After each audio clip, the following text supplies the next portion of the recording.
வணக்கம் தோழர்களே. இன்னைக்கு நம்ம சேனல்ல பார்த்தீங்கன்னா, ஒரு ஆந்திரா ஸ்டைல்ல இட்லி, தோசைக்கு ஒரு காரசாரமான ஒரு சட்னி எப்படி செய்றதுன்னு பார்க்கலாம் வாங்க. இப்போ ஒரு மிக்ஸி ஜார் எடுத்துக்கோங்க. அதில 10 வரமிளகாய் போட்டுக்கோங்க. அது கூடவே பார்த்தீங்கன்னா, தோல் உரிக்காம பூண்டு பல்லு ஒரு 10 பல் போட்டுக்கோங்க. தக்காளி ஒரு மீடியமான சைஸ்ல ஒரு 3 தக்காளி ஆட் பண்ணிக்கோங்க. இது கூட பார்த்தீங்கன்னா, ஒரு வெங்காயம் பெரிய வெங்காயத்த கட் பண்ணி இது கூடவே ஆட் பண்ணிக்கோங்க. ஆட் பண்ணி இந்த மாரி நல்லா ஃபைன் பேஸ்ட்டா அரைச்சு எடுத்துக்கோங்க.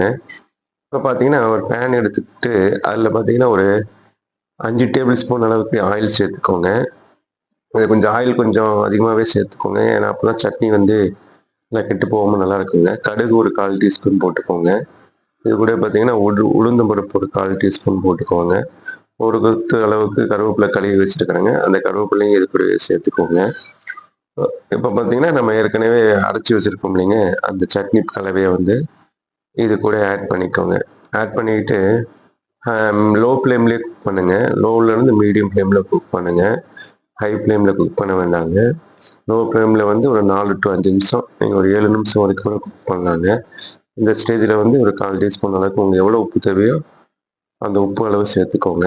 இதே மாரி பார்த்தீங்கன்னா, ஒரு 5 நிமிஷம் இதே மாரி குக் பண்ணீங்கன்னா போதுங்க. இது பார்த்தீங்கன்னா, இட்லி, தோசைக்கு அ சட்னி வந்து இந்த சட்னி சூப்பரா இருக்குங்க. நீங்க கண்டிப்பா ட்ரை பண்ணி பாருங்க.